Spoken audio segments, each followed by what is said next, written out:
ഇന്ന് വളരെ സിമ്പിളായിട്ട് പനീർ മസാല ഉണ്ടാക്കാം, നല്ല ക്രീമി ടെക്സ്ചറിൽ. ഇതിനായിട്ട് ആവശ്യമുള്ള പനീർ നല്ല ക്യൂബ്സ് ആയിട്ട് കട്ട് ചെയ്തെടുക്കാം. റിഫൈൻഡ് ഓയിലിൽ ഒരു 10 സെക്കൻഡ് ഹൈ ഫ്ലെയിമിൽ വറുത്തെടുക്കാം. ഇതിലെ ബാലൻസ് എണ്ണ ഞാൻ മാറ്റി വെച്ചിട്ടുണ്ട് കേട്ടോ. ഇനി ഇതിൻ്റെ ഗ്രേവി തയ്യാറാക്കാനായിട്ട് ഒരു സബോള, അര തക്കാളി, ഇഞ്ചി, വെളുത്തുള്ളി, പച്ചമുളക്, ചെറുള്ളി, മല്ലിയില അരിഞ്ഞ് ഇതും ഒരു 10 സെക്കൻഡ് വാട്ടിയെടുക്കാം. ഇത് തണുക്കുമ്പോൾ നല്ല പേസ്റ്റ് പോലെ അരച്ചെടുക്കാം. ബാലൻസ് ഉള്ള ഓയിൽ ഒഴിച്ചു കൊടുത്ത് ഹോൾ സ്പൈസസ് വളരെ കുറച്ചിട്ട് കൊടുക്കാം. ആവശ്യത്തിന് മല്ലിപ്പൊടി, മഞ്ഞൾപ്പൊടി, മുളക് പൊടി, ഉപ്പും ചേർത്ത് കൊടുക്കാം.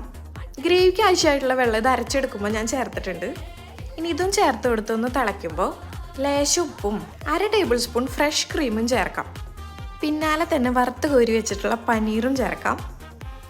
ഒരു നുള്ളു ഗരം മസാലയും 1/4 പിടി മല്ലിയില അരിഞ്ഞതും 1/4 ടീസ്പൂൺ ബട്ടറും ചേർത്ത് മിക്സ് ചെയ്ത് ഫ്ലെയിം ഓഫ് ചെയ്ത് മൂടി വയ്ക്കാം. നല്ല ക്രീമി ടെക്സ്ചറിലുള്ള പനീർ മസാല റെഡി.